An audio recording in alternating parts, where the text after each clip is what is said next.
YouTube ವೀಕ್ಷಕರೆಲ್ಲರಿಗೂ ಜೈ ಶ್ರೀನಿವಾಸನ್ ಗುರುಜಿ ಹೃದಯ ಪೂರ್ವಕವಾದ ನಮಸ್ಕಾರಗಳು. ವೀಕ್ಷಕರೇ, ತಮ್ಮೆಲ್ಲರಿಗೂ ಕಾಲನಿರ್ಣಯ ಕಾರ್ಯಕ್ರಮಕ್ಕೆ ಸ್ವಾಗತ ಸುಸ್ವಾಗತ.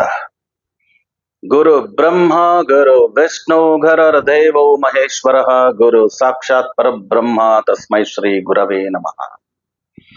ಜೈ ಸಿದ್ಧಿವಿನಾಯಕ, ಜೈ ಶರಬೇಶ್ವರ, ಜೈ ಮಹಾಕಾಳಿ, ಜೈ ಮಹಾವತಾರ್ ಬಾಬಾ, ಜೈ ಖಾದ್ರಿ ಲಕ್ಷ್ಮೀ ನೃಸಿಂಹ, ಜೈ ಶ್ರೀ ಕೃಷ್ಣ, ಜೈ ಶ್ರೀರಾಮ್, ಜೈ ಶ್ರೀರಾಮ್, ಜೈ ಶ್ರೀರಾಮ್. ಆರಾಮಾಗಿದ್ದೀರಾ ಸ್ನೇಹಿತರೆ? ಹುಷಾರಾಗಿದ್ದೀರಾ? ಇವತ್ತು ನಾವು ಮಾತಾಡಕೊಟ್ಟಿರ್ತಕ್ಕಂಥ ವಿಷಯ ಏನು ಅಂದ್ರೆ, ದ್ವಾದಶ ರಾಶಿಗಳ ರಾಶಿಫಲ, 12 ರಾಶಿಗಳ ರಾಶಿಫಲ ಹೇಗಿರುತ್ತೆ ಗುರು ಬದಲಾವಣೆಯಿಂದ.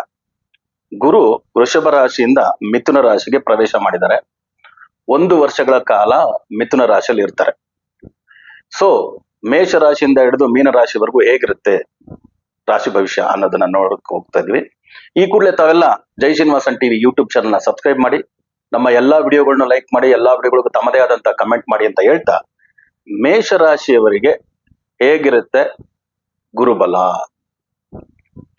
ಮಿಥುನ ರಾಶಿಗೆ ಬಂದಿರತಕ್ಕಂತ ಗುರು ಮೇಷರಾಶಿಗೆ ಯಾವ ರೀತಿ ರಾಶಿ ಫಲವನ್ನ ಕೊಡ್ತಾನೆ, ಯಾವ ರೀತಿ ಭವಿಷ್ಯವನ್ನ ಕೊಡ್ತಾನೆ ಅನ್ನೋದ್ರ ಬಗ್ಗೆ ಮಾತಾಡ್ತಾ ಇದ್ವಿ.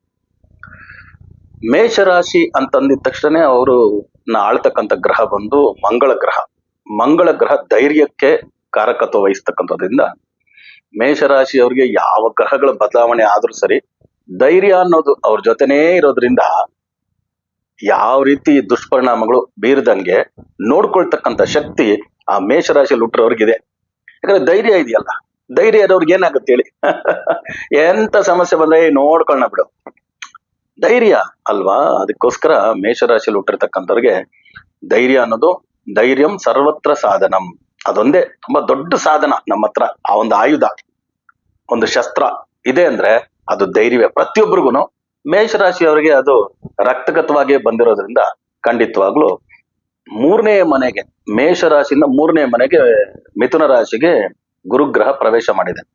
3ನೇ ಮನೆಯನ್ನ ಜ್ಯೋತಿಷ್ಯ ಶಾಸ್ತ್ರದಲ್ಲಿ ಪ್ರಯತ್ನ ಸ್ಥಾನ, ಸಹೋದರ ಸ್ಥಾನ ಅಂತೆಲ್ಲ ಕರೆಯೋದುಂಟು. ಪ್ರಯತ್ನ ಸ್ಥಾನ ಅನ್ನೋದು ಒಂದು ನಿಟ್ಕೊಂಡ್ರೆ ಸಾಕು. ಪ್ರಯತ್ನ ಸ್ಥಾನದಲ್ಲಿ ಗುರು ಬಂದಿದ್ದಾನೆ ಅಂದ್ರೆ ನೀವು ಆಲ್ರೆಡಿ ಧೈರ್ಯವಂತರು ಸುಮ್ನೆ ಕೂತ್ಕೊಳ್ತಾರ? ಕೈಯಲ್ಲಿ 10 ರೂಪಾಯಿ ಇದ್ರೆ 100 ರೂಪಾಯಿ ಪ್ಲಾನ್ ಮಾಡ್ತಾರೆ. ಕೈಯಲ್ಲಿ 10 ರೂಪಾಯಿ ಇದ್ರೆ 100 ರೂಪಾಯಿ ಪ್ಲಾನ್ ಮಾಡೇ ಮಾಡ್ತಾರೆ. ನೋಡೋಣ, ಯಾಕಾಗಲ್ಲ, ಟ್ರೈ ಮಾಡೋಣ, ಎಲ್ಲಿಂದಾದ್ರೂ ತಂದಾಕೋಣ, ಏನಾದ್ರೂ ಕೆಲಸ ಮಾಡೋಣ ಅನ್ನೋ ಹುಮ್ಮಸ್ಸು ಈ ಮೇಷರಾಶಿಯಲ್ಲಿ ಹುಟ್ಟಿರ್ತಕ್ಕಂಥವ್ರಿಗೆ ಇರೋದ್ರಿಂದ, ಪ್ರಯತ್ನ ಸ್ಥಾನದಲ್ಲಿ ಗುರು ಬೇರೆ ಬಂದಿದ್ದಾನೆ ಅಂದ್ರೆ ಏನ್ ಮಾಡ್ತಾನೆ ಗುರು? ಅಪ್ಪ, ಮೊದ್ಲೆಲ್ಲ ಏನೇನ್ ಪ್ರಯತ್ನ ಪಟ್ಟು ಏನೇನ್ ಕೆಲಸ ಕಾರ್ಯ ಮಾಡ್ಬೇಕು ಅಂತ ನೀವ್ ಅನ್ಕೊಂಡಿದ್ರಿ, ಫಾರಿನ್ಗೆ ಹೋಗ್ಬೇಕು, ಅಲ್ಲಿ ಕೆಲಸ ಮಾಡ್ಬೇಕು, ಅದ್ ಮಾಡ್ಬೇಕು, ಇದ್ ಮಾಡ್ಬೇಕು ಅಂತ ಏನೇನೋ ಅನ್ಕೊಂಡಿರ್ತೀರ, ಮನೆ ಕಟ್ಬೇಕು, ಅದು ಇದಕ್ಕೆಲ್ಲ ಒಳ್ಳೆ ಟೈಮ್ ಅಪ್ಪ. ಗುರು ಬಂದು ಕೂತಿದ್ದೀನಿ, ಪ್ರಯತ್ನ ಸ್ಥಾನದಲ್ಲಿ ಕೂತಿದ್ದೀನಿ, ಬೆನ್ನು ತಟ್ತಾ ಇರ್ತಾರೆ, ಒಳ್ಳೆ ಅಡ್ವೈಸು ಮಾಡ್ತಿರ್ತಾರೆ, ಒಳ್ಳೆ ಸಜೆಷನ್ಸು ಕೊಡ್ತಿರ್ತಾರೆ ಅಂದ್ರೆ ಸುಮ್ನೆ ಕುತ್ಕೊಳಕ್ ಆಗತ್ತಾ? ಮೊದಲು ಎಷ್ಟೆಷ್ಟು ಪ್ರಯತ್ನ ಪಟ್ಟಿದ್ದೋ ಗೊತ್ತಿಲ್ಲ, 100ಕ್ಕೆ ಎಷ್ಟು % ಪ್ರಯತ್ನ ಹಾಕಿದ್ದೋ ಗೊತ್ತಿಲ್ಲ. ಈಗ ನೀನು ಪ್ರಯತ್ನ ಹಾಕಿದೆ ಅಂದ್ರೆ ಎಲ್ಲಾ ಕೆಲ್ಸಗಳು ಆಗತ್ತೆ. 1 ವರ್ಷ ಪ್ರಯತ್ನ ಸ್ಥಾನದಲ್ಲಿ ಗುರು ಕುಳಿತಿದ್ದಾನೆ. ಅದು ವಿಷಯ ಮೇಷರಾಶಿಯವರಿಗೆ. ಈ ತರ ನಾವು ರಾಶಿ ಫಲವನ್ನ ನೋಡಿದಾಗ ಓಕೆ, ಇಲ್ಲ ಅಂದ್ರೆ ಆ ದೋಷ ಈ ದೋಷ ಈ ದೋಷ ಆ ದೋಷ ಅಂತ ತಿಳ್ಕೊಂಡು ರಾಶಿ ಭವಿಷ್ಯ ಬೇಡ, ಯಾವ ಭವಿಷ್ಯ ಬೇಡ, ಹೋಗಪ್ಪ ಅಂತ ಅನ್ಸ್ಬಿಡುತ್ತಲ್ವಾ. ಯಾಕಂದ್ರೆ ಜ್ಯೋತಿಷಿ ಶಾಸ್ತ್ರದಲ್ಲಿ ನಾನು ಯಾವಾಗ್ಲೂ ಎಲ್ಲರಿಗೂ ಹೇಳ್ಕೊಳ್ಳೋದಿಷ್ಟೇ, ಸ್ವತಃ ಗುರುತಃ ಶಾಸ್ತ್ರತಃ ಟ್ರಯಾಂಗಲ್, ಔಟ್ಡೇಟ್ ಅಪ್ಡೇಟ್ ಅಪ್ಗ್ರೇಡ್ ಅಲ್ವಾ. ಈ ತರ ನಾವು ಓದಾಗ್ಲೇನೆ ಜ್ಯೋತಿಷ ಶಾಸ್ತ್ರಕ್ಕೆ ಒಂದು ಒಳ್ಳೆ ಆಯಾಮ ಕೊಡ್ಬೋದು. ಅದನ್ನ ಕೇಳೋರು ಸರಿ, ನೋಡೋರು ಸರಿ, ಇಲ್ಲಪ್ಪ ಜ್ಯೋತಿಷ ಶಾಸ್ತ್ರ ಕೆಲವು ವಿಷಯಗಳು ಇದೆ ಅಂತ ತಿಳಿಯುತ್ತೆ. ಇಲ್ಲ ಅಂದ್ರೆ ಮೊನೋಟನಸ್ ಏನೋ ಹೇಳ್ಕೊಂಡು ಹೋಗ್ಬಿಟ್ರೆ ತಪ್ಪಾಗುತ್ತೆ ಅಂತ ಈ ತರ ಹೇಳ್ತಿದ್ವಿ. ಸೊ ನೀವುಗಳು ಜ್ಯೋತಿಷಿ ಶಾಸ್ತ್ರವನ್ನ, ಸಂಖ್ಯಾಶಾಸ್ತ್ರವನ್ನೆಲ್ಲ ಕಲಿಬೇಕು ಅಂದ್ರೆ ಈ ಕೆಳಕಂಡ ದೂರವಾಣಿ ಸಂಖ್ಯೆಗಳಿಗೆ ಕರೆ ಮಾಡಿ. ಆನ್ಲೈನ್ ಕ್ಲಾಸಸ್ ನಡೀತಾ ಇದೆ. ನೀವು ಕೂಡ ಜ್ಯೋತಿಷ ಶಾಸ್ತ್ರ, ಸಂಖ್ಯಾಶಾಸ್ತ್ರ, ವಾಸ್ತುಶಾಸ್ತ್ರವನ್ನ ಕಲಿತು ನಮ್ಮ ಬುಕ್ ಮೆಟೀರಿಯಲ್ ಆಗಿ 4 ಪುಸ್ತಕಗಳನ್ನು ಕೊಡ್ತಾ ಇದೀವಿ. ಆನ್ಲೈನ್ ಕ್ಲಾಸ್ ಅಲ್ಲಿ ಯಾರು ಜಾಯಿನ್ ಆಗ್ತಾರೋ ಅವ್ರಿಗೆ. ಸೊ ನೀವು ಕೂಡ ಪ್ರಾಕ್ಟೀಸ್ ಮಾಡ್ತಕ್ಕಂಥ ಒಂದು ಸುವರ್ಣ ಅವಕಾಶ ಅಂತ ಹೇಳ್ಕೊಳ್ತಾ, ಮೇಷರಾಶಿಯವ್ರಿಗೆ ಹೇಗಿರುತ್ತೆ ಅಂತ ನೋಡೋಣ. ಮೊದಲಿಗೆ ಎಜುಕೇಶನ್ ತಾನೆ. ಸೊ ಎಲ್ಲ ಸ್ಟೂಡೆಂಟ್ಸ್ಗೆ ಹೇಳ್ಬೇಕು. ಫಸ್ಟ್ 3ನೇ ಸ್ಥಾನ ಅಂತ ಹೇಳ್ತಕ್ಕಂಥದ್ದು ಪ್ರಯತ್ನ ಸ್ಥಾನ ಅಂದ್ವಿ. ಯಾವ ರಾಶಿ ಅದು? ಮಿಥುನ ರಾಶಿ. ಮಿಥುನ ರಾಶಿ ಅಧಿಪತಿ ಯಾರು? ಬುಧ. ಬುಧ ಯಾವುದಕ್ಕೆ ಕಾರಕತ್ವ ವಹಿಸ್ತಾನೆ? ಓದಿಗೆ ಕಾರಕತ್ವ ವಹಿಸ್ತಾನೆ. ಫಸ್ಟ್ ಎಲ್ಲಾ ವಿದ್ಯೆಗಳಿಗೂ ಕಾರಕತ್ವ ವಹಿಸ್ತಕ್ಕಂಥದ್ದು ಬುಧ ಗ್ರಹ. ಅದರಿಂದ ಮೇಷರಾಶಿಯಲ್ಲಿ ಹುಟ್ಟಿರ್ತಕ್ಕಂಥವ್ರಿಗೆ ಓದಿನ ವಿಷಯದಲ್ಲಿ ಓಕೆ ಬಹಳ ಒಳ್ಳೇದಾಗುತ್ತೆ.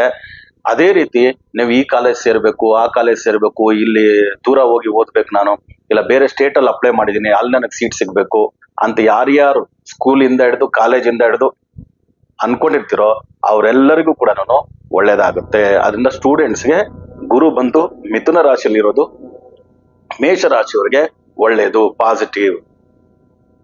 ಎರಡನೇ ವಿಷಯ, ಇನ್ನ ಓದು ಮುಗಿದ ತಕ್ಷಣ ಕೆರಿಯರ್ ತಾನೆ. ಕೆರಿಯರ್ ಕೆಲಸ ಕಾರ್ಯದಲ್ಲಿ ಧಾರಾಳವಾಗ್ಲಿ ಒಳ್ಳೇದೇ ಆಗುತ್ತೆ. ಪ್ರೈವೇಟ್ ಸೆಕ್ಟರ್ ಇರ್ತಕ್ಕಂಥವ್ರಿಗೆ, ಓಕೆ, ವರ್ಕಿಂಗ್ ಸೆಕ್ಟರ್ ಇರ್ತಕ್ಕಂಥವ್ರಿಗೆ, ಈವನ್ ಗವರ್ನಮೆಂಟ್ ಸೆಕ್ಟರ್ ಇರ್ತಕ್ಕಂಥವ್ರಿಗೂ ಕೂಡ ಒಳ್ಳೇದಾಗುತ್ತೆ. ಸೊ ಕೆಲಸ ಕಾರ್ಯದಲ್ಲಿ ಅಂತ ತೊಂದರೆಗಳಾಗಲ್ಲ. ಅದರಲ್ಲಿ ವ್ಯಾಪಾರದಲ್ಲಿರೋರ್ಗಂತೂ ಬಹಳ ಒಳ್ಳೇದಾಗುತ್ತೆ. ನಾರ್ಮಲ್ ಪ್ರಾಬ್ಲಮ್ ಬರ್ಬೋದು ಪ್ರೈವೇಟ್ ಸೆಕ್ಟರ್, ಗವರ್ಮೆಂಟ್ ಸೆಕ್ಟರ್ ಅಲ್ಲಿ ಕೆಲಸ ಮಾಡ್ತಿರ್ತಕ್ಕಂಥವ್ರಿಗೆ, ಓಕೆ, ಸ್ವಲ್ಪ ಟ್ರಾನ್ಸ್ಫರ್ಸ್ ಅದು ಇದು ಕೆಲಸ ಮಾಡ್ತಿರ್ತಕ್ಕಂಥವ್ರಿಗೆ ಆಗ್ಬೋದು, ಓಕೆ. ಸೊ ಅದೆಲ್ಲ ನಾರ್ಮಲ್ ಪ್ರಾಬ್ಲಮ್, ಅಬ್ನಾರ್ಮಲ್ ಪ್ರಾಬ್ಲಮ್ ಕಂಡು ಬರಲ್ಲ. ಆದ್ರೆ ವ್ಯಾಪಾರ ಮಾಡ್ತಿರ್ತಾರಲ್ಲ, ಸ್ವಂತ ವ್ಯಾಪಾರ, ಅದು ಸಣ್ಣದಾಗಿ ತರಕಾರಿ ಅಂಗಡಿಯಿಂದ ಹಿಡಿದು ಬಂಗಾರದ ಅಂಗಡಿವರೆಗೂ, ಓಕೆ, ಆ ತರ ಸ್ವಂತ ವ್ಯಾಪಾರ ಮಾಡ್ತಿರ್ತಕ್ಕಂಥವ್ರಿಗೆ ಬಹಳ ಬಹಳ ಒಳ್ಳೇದಾಗುತ್ತೆ. ಯಾಕಂದ್ರೆ ಬುಧ ಗ್ರಹ ಅಂದ್ರೇನೆ, ಮಿಥುನ ರಾಶಿ ಅಧಿಪತಿ ಬುಧ ಗ್ರಹ ಅಂದ್ರೇನೆ ವ್ಯಾಪಾರಕ್ಕೆ ಕಾರಕತ್ವ ವಹಿಸ್ತಕ್ಕಂಥವನು. ಎಲ್ಲಾ ರೀತಿಯ ವ್ಯಾಪಾರ ವಹಿವಾಟುಗಳಿಗೆ ಒಳ್ಳೇದಾಗತ್ತೆ. ಶೇರ್ ಮಾರ್ಕೆಟ್, ಸ್ಟಾಕ್ ಮಾರ್ಕೆಟ್, ಇದರಲ್ಲೆಲ್ಲ ಯಾರ್ಯಾರು ಬಂಡವಾಳ ಹೂಡಿಕೆ ಮಾಡಿರ್ತಾರೋ ಆ ಶೇರ್ ಮಾರ್ಕೆಟ್, ಸ್ಟಾಕ್ ಮಾರ್ಕೆಟ್, ವಾಣಿಜ್ಯಗಳು, ಅದೆಲ್ಲದಕ್ಕೂ ಒಳ್ಳೇದಾಗುತ್ತೆ. ಅದರಲ್ಲಿ ಭೂಮಿ ಸಂಬಂಧ, ಯಾಕಂದ್ರೆ ಬುಧ ಗ್ರಹ ಅಂದ್ರೆ ಭೂಮಿ ಸಂಬಂಧವಾದಂತ ಆ ಗ್ರಹ, ಮಿಥುನ ರಾಶಿ ಅಧಿಪತಿ ಬುಧ. ಅದರಿಂದ ರಿಯಲ್ ಎಸ್ಟೇಟ್ ಅಲ್ಲಿ ಕೆಲಸ ಮಾಡ್ತಿರ್ತಕ್ಕಂಥವ್ರಿಗೆ ಬಹಳ ಒಳ್ಳೆ ಲಾಭ ಬರುತ್ತೆ. ಬ್ರೋಕರೇಜ್, ಬೈಯಿಂಗ್, ಸೆಲ್ಲಿಂಗ್, ಇಲ್ಲ ಕೊಡಿಸೋದು, ರಿಯಲ್ ಎಸ್ಟೇಟ್ ಮಾಡೋರು, ಅವರೆಲ್ಲರಿಗೂ ಕೂಡ ಬಹಳ ಒಳ್ಳೇದಾಗುತ್ತೆ, ಚೆನ್ನಾಗಿರ್ತಾರೆ. ಆಮೇಲೆ ಕೆರಿಯರ್ ಆಗೋಯ್ತು, ಬಿಸ್ನೆಸ್ ಆಗೋಯ್ತು. ಇದರ ನಂತರ ಇನ್ನೇನಿದೆ, ಮದುವೆ ವಿಷಯ. ಮದುವೆ ದಾಂಪತ್ಯಕ್ಕೆ ಯಾರು ಎದುರು ನೋಡ್ತಿರ್ತಾರೆ, ಒಳ್ಳೆ ಸಂಬಂಧಗಳು ಖಂಡಿತವಾಗ್ಲೂ ಆಗುತ್ತೆ. ಸೊ ಮಿಥುನ ರಾಶಿಯಲ್ಲಿ ಹುಟ್ಟಿರ್ತಕ್ಕಂಥವ್ರಿಗೆ ಒಳ್ಳೆ ಮ್ಯಾರಿಡ್ ಲೈಫ್ ಪಾರ್ಟ್ನರ್ ಸಿಗ್ಬೋದು. ಮಕ್ಕಳಿಗೋಸ್ಕರ ನೋಡ್ತಿರ್ತಕ್ಕಂಥವ್ರು, ಸಂತಾನಕ್ಕೋಸ್ಕರ ನೋಡ್ತಿರ್ತಕ್ಕಂಥವ್ರು ಪ್ರಯತ್ನ ಪಟ್ಟಿರ್ತಾರೆ. ಎಷ್ಟೋ ಆಯ್ತು, 4-5 ವರ್ಷ ಆಯ್ತು, ಮಕ್ಕಳಾಗ್ಲಿಲ್ಲ, ಏನೇನೋ ಟ್ರೀಟ್ಮೆಂಟ್ ತಗೊಂಡ್ವಿ ಅಂದವರೆಲ್ಲ ಈಗೇನಾದ್ರು ಇದೊಂದು ಒಳ್ಳೆ ಸಕಾಲ. ಆದ್ರಿಂದ ಅವ್ರಿಗೆ ಮಕ್ಕಳಾಗ್ತಕ್ಕಂಥ ಯೋಗ, ಮದುವೆ ಆಗ್ತಕ್ಕಂಥ ಯೋಗ ಕೂಡ ಇದೆ. ಸೊ ಮ್ಯಾರೇಜ್ ವಿಷಯ ಆಯ್ತು. ಇನ್ನು ಗಂಡ ಹೆಂಡತಿರ ನಡುವೆ ದಾಂಪತ್ಯ, ನಾರ್ಮಲಿ ಏನೇ ಪ್ರಾಬ್ಲಮ್ ಇದ್ರು, ಮೊದಲೆಲ್ಲ ಡಿಫ್ರೆನ್ಸ್ ಆಫ್ ಒಪಿನಿಯನ್ ಏನಾದ್ರು ಇತ್ತು ಅಂದ್ರೆ ಈ ವರ್ಷ, ಓಕೆ, ಆ ಡಿಫ್ರೆನ್ಸ್ ಆಫ್ ಒಪಿನಿಯನ್ ನ ಕಡಿಮೆ ಮಾಡ್ಕೋಬಹುದು ಪ್ರಯತ್ನ. ಯಾಕಂದ್ರೆ ಪ್ರಯತ್ನ ಸ್ಥಾನದಲ್ಲಿ ಬುಧ ಇದ್ದಾನೆ. ಬುಧ ಬಂದು ಆಕರ್ಷಣೆ ಶಕ್ತಿಗಿರತಕ್ಕಂಥ ಗ್ರಹ. ಅವ್ ಗಂಡ ಹೆಂಡತಿ ನಡುವೆ ಒಂದ್ ಸ್ವಲ್ಪ ಡಿಫ್ರೆನ್ಸ್ ಆಫ್ ಒಪಿನಿಯನ್, ಸ್ವಲ್ಪ ದೂರ ದೂರ ಇದಾರೆ ಅಂದ್ರೆ ಆಕರ್ಷಣಕ್ಕೆ ಇರ್ತಕ್ಕಂಥ ಗ್ರಹದ ಮನೆಯಲ್ಲಿ ಬುಧ ಇರೋದು, ಗುರು ಇರೋದ್ರಿಂದ ಅವ್ರಿಗೆ ಮತ್ತೆ ಪ್ಯಾಚಪ್ ಆಗ್ತಕ್ಕಂಥ ಸಂದರ್ಭಗಳು ಹೆಚ್ಚಾಗಿದೆ. ಇನ್ನು ಅಣ್ಣ ತಮ್ಮಂದಿರ ಜಗಳ, ಸಹೋದರ ಕಾರಕತ್ವಗಳು ಅಂತ ನಾನು ಹೇಳಿದೆ. ಮೇಷರಾಶಿ ಅಧಿಪತಿ ಮಂಗಳ ಗ್ರಹ ಸಹೋದರ ಕಾರಕತ್ವ ವಹಿಸ್ತಾರೆ. ಅಂದ್ರೆ ಅಣ್ಣ ತಮ್ಮಂದಿರ ಜಗಳ, ಪ್ರಾಪರ್ಟಿ ಲಿಟಿಗೇಷನ್, ಅದು ಇದು ಭೂಮಿ ಸಂಬಂಧವಾದ ತಗಾತಿಗಳು ಏನಾದ್ರು ಅಣ್ಣ ತಮ್ಮಂದಿರ ನಡುವೆ, ಅಕ್ಕ ತಂಗಿದ್ರ ನಡುವೆ ಇದ್ರು ಕೂಡ ಸರಿ ಹೋಗೋ ಚಾನ್ಸಸ್ ಇರುತ್ತೆ. ಒಂದು 10 ವರ್ಷದಿಂದ 5 ವರ್ಷದಿಂದ ಕೇಸ್ ನಡ್ಸ್ಕೊಂಡ್ ಬರ್ತಿದೀನಿ, ನನ್ನ ತಮ್ಮ, ಚಿಕ್ಕಪ್ಪನ ಮಗ, ದೊಡ್ಡಪ್ಪನ ಮಗ ಕೇಸ್ ಹಾಕ್ಬಿಟ್ಟಿದ್ರು ಅಂದ್ರೆ ಕುಳಿತುಬಿಟ್ಟು ಮಾತಾಡ್ಬಿಟ್ರೆ 5-6 ವರ್ಷದ ಕೇಸು, 10-6 ವರ್ಷದ ಕೇಸು, 1 ತಿಂಗಳು 15 ದಿನ, ಒಂದ್ 10-15 ಫೋನ್ಗಳು, ಒಂದ್ 4-5 ಜನ ದೊಡ್ಡವ್ರನ್ನ ಇಟ್ಕೊಂಡು ಮಾತಾಡ್ಸ್ಬಿಟ್ರೆ ಕ್ಲಿಯರ್ ಆಗ್ಬಿಡ್ಬೋದು. ಸೊ ಲಿಟಿಗೇಷನ್ ಸಂಬಂಧವಾದಂತ ವಿಷಯಗಳು ಸರಿ ಹೋಗುತ್ತೆ. ಆಲ್ಮೋಸ್ಟ್ ಎಲ್ಲಾ ವಿಷಯಗಳನ್ನ ಟಚ್ ಮಾಡಿದ್ವಿ. ಫಿನಾನ್ಸ್, ದುಡ್ಡಿನ ವಿಷಯದಲ್ಲಿ ಪ್ರಾಬ್ಲಮ್ ಮೇಷರಾಶಿಯವರಿಗೆ ಬರಲ್ಲ. ಯಾಕಂದ್ರೆ 3ನೇ ಮನೆಯಲ್ಲಿ ಗುರು ಇರೋದ್ರಿಂದ ಒಳ್ಳೇದಾಗುತ್ತೆ. ಬಂಗಾರ ಖರೀದಿ ಮಾಡತಕ್ಕಂಥ ಯೋಗ, ಭೂಮಿ ಖರೀದಿ ಮಾಡತಕ್ಕಂಥ ಯೋಗ. ಸೊ ಮೊದಲು ನೀವು ಬಂಗಾರ ಎಷ್ಟು ಸೇರಿಸಿಟ್ಟಿದ್ರು ಅದಕ್ಕೆ ಇನ್ ಸ್ವಲ್ಪ ಅಟ್ಲೀಸ್ಟ್ 1.5 ಟೈಮ್ ಆದ್ರೂ ಡಬಲ್ ಆಗ್ಬೋದು. ಯಾವ್ದೋ ಭೂಮಿಗೆ ನೀವು ಮೊದಲು ಪ್ರಯತ್ನ ಪಟ್ರೆ ಆಗ್ತದೆ, ಇವಾಗ ಭೂಮಿ ಸಿಗ್ಬೋದು. ಸೊ ಖಾಲಿ ನಿವೇಶನಗಳನ್ನ ಖರೀದಿ ಮಾಡ್ತಕ್ಕಂಥದ್ದು, ಅಗ್ರಿಕಲ್ಚರ್ ಲ್ಯಾಂಡ್ ಜಾಸ್ತಿ ಖರೀದಿ ಮಾಡ್ತಕ್ಕಂಥ ಚಾನ್ಸ್ ಮೇಷರಾಶಿಯವರಿಗೆ ಈ ಬಾರಿ ಉಂಟು. ಸೊ ಫಿನಾನ್ಷಿಯಲ್ ರೀತಿನೂ ಚೆನ್ನಾಗಿರುತ್ತೆ ಅಂದೆ, ಭೂಮಿ ಇದೆಲ್ಲ ಚೆನ್ನಾಗಿರುತ್ತೆ ಅಂತ ಹೇಳಿದೆ. ಇನ್ನು ಫೈನಲ್ ಆಗಿ ಬರ್ಬೇಕಂದ್ರೆ ಹೆಲ್ತ್ ರಿಲೇಟೆಡ್ ವಿಷಯವಾಗಿ ಸ್ವಲ್ಪ ಕೇರ್ಫುಲ್ ಆಗಿರ್ಬೇಕು. ಸೊ 2 ವೀಲರ್ 4 ವೀಲರ್ ಈ ತರ ನೀವೇ ಓಡಿಸ್ಕೊಂಡು ಹೋಗುವಾಗ ಸ್ವಲ್ಪ ಅಪಘಾತಗಳಾಗಿ ಅದರಿಂದ ಸ್ವಲ್ಪ ಬ್ಲಡ್ ಶೆಡ್, ಒಂದು ಸರ್ಜರಿ, ಆಪರೇಷನ್ಸ್ ಇದೆಲ್ಲ ನಡೆಯೋ ಚಾನ್ಸಸ್ ಉಂಟು. ಈಗಂತೂ 2 ವೀಲರ್ಗಂತೂ ಮಸ್ಟ್ ಅಂಡ್ ಶುಡ್ ಹೆಲ್ಮೆಟ್ ಅಂತ ಹೇಳ್ತಿದ್ದಾರೆ. ಓಡಿಸೋರು ಮಾತ್ರ ಅಲ್ಲ ಹೆಲ್ಮೆಟ್ ಹಾಕ್ಬೇಕು, ಹಿಂದೆ ಕೂತವ್ರು ಹೆಲ್ಮೆಟ್ ಹಾಕ್ಬೇಕು ಅಂತ. ಇಲ್ಲಿ ಮುಂದೆ ಕೂತು ಓಡಿಸೋರೆ ತಲೆಗೆ ಹೆಲ್ಮೆಟ್ ಹಾಕಪ್ಪ ಅಂದ್ರೆ ಪೆಟ್ರೋಲ್ ಟ್ಯಾಂಕ್ ಮೇಲೆ ಹೆಲ್ಮೆಟ್ ಹಾಕಿರ್ತಾರೆ, ಪೆಟ್ರೋಲ್ ಟ್ಯಾಂಕ್ ಹೆಲ್ಮೆಟ್ ಹಾಕಿ ಓಡಿಸ್ತಾ ಇರ್ತಾರೆ. ಅದೆಲ್ಲ ಮಾಡಕ್ ಹೋಗ್ಬೇಡಿ. ಅದು ತುಂಬಾ ಇಂಪಾರ್ಟೆಂಟ್. ನಾನು ಹೇಳಿದ ಹೆಡ್ ಮೇಷರಾಶಿಗೆ ನೀವು ನೋಡಿ, ಅದ್ರ ಸಿಂಬಲ್ಲೇ ತಲೆನೆ. ಮೇಷರಾಶಿಯ ಸಿಂಬಲ್ಲೇ ತಲೆನೆ. ಅದರಿಂದ ತಲೆ ರಿಲೇಟೆಡ್ ಅಲ್ಲಿ ಏನಾದ್ರೂ ಒಂದ್ ಸ್ವಲ್ಪ ಇಂಜುರೀಸ್ ಈ ತರ ಎಲ್ಲ ಆಗ್ಬೋದು. ಅದೊಂದು ವಿಷಯಕ್ಕೆ ನೀವು ಸ್ವಲ್ಪ ಕೇರ್ಫುಲ್ ಆಗ್ಲೇಬೇಕು, ತುಂಬಾ ಇಂಪಾರ್ಟೆಂಟ್. ಯಾಕಂದ್ರೆ ನಮ್ಮಲ್ಲಿ ಗಾದೆ ಇದೆಯಲ್ಲ, ಸರಸಲಾಮತ್ರ ಹೆತ್ತು ಪಗಡಿ ಹಜಾರ್ ಅಂತ.